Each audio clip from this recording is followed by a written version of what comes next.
Workplace violence.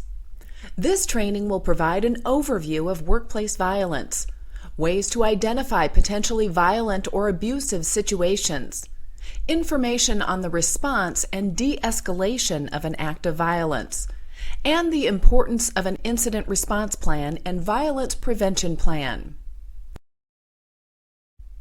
This training is divided into 8 sections. 1. Definitions, types, and prevalence. 2. Workplace violence consequences. 3. Risk factors for workplace violence.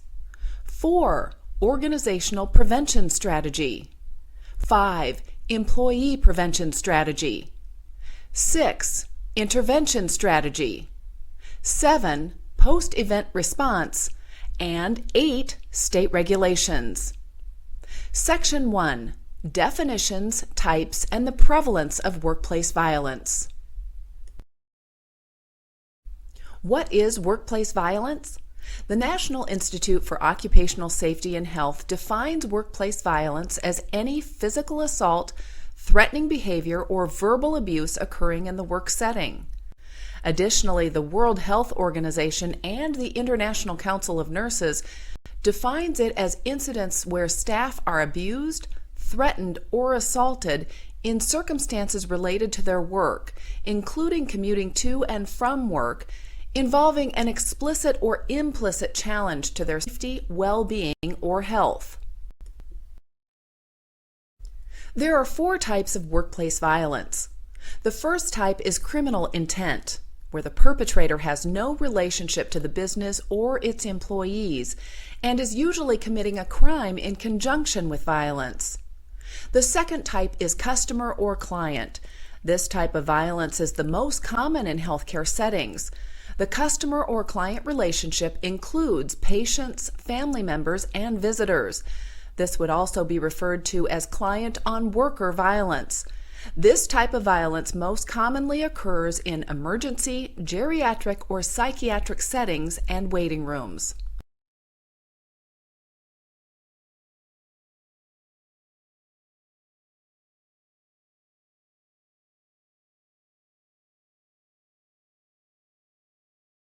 The third type of workplace violence is worker-on-worker.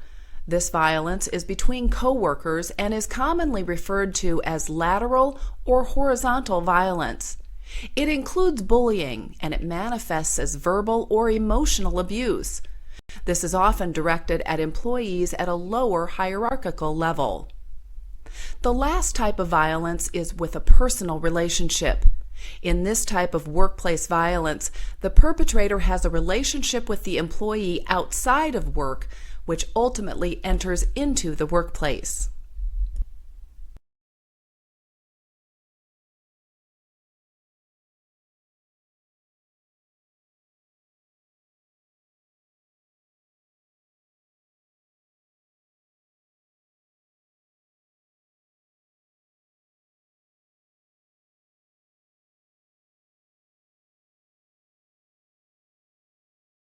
Some numbers related to workplace violence. Most studies show that healthcare employees, particularly nurses, are at a far higher risk of workplace violence when compared to other professions. For healthcare employees, assaults make up 10 to 11% of workplace injuries involving days away from work.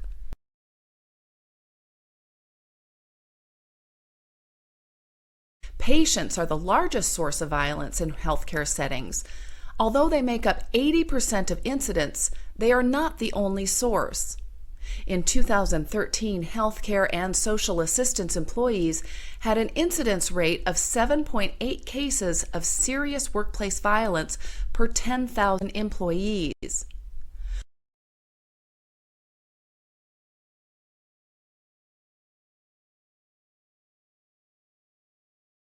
From 2002 to 2013, serious workplace violence incidents were 4 times more common in healthcare than in private industry. Between 2011 and 2013, workplace assaults ranged from 23,540 and 25,630 annually, with 70 to 74% occurring in healthcare and social service settings. Studies show 21% of nurses and nursing students reported being physically assaulted, and over 50% reported verbal abuse in a 12-month period. Underreporting. Many experts believe the statistics regarding workplace violence are not entirely accurate and only represent the tip of the iceberg. Some of the reasons for underreporting are the perception that violence is a part of the job, poor organizational policies, procedures, and training, complex reporting procedures that are burdensome, concerns that violence happens frequently and there's a lack of response, fear that reporting will negatively affect the employee, and the belief that some patients cannot be held accountable for their actions.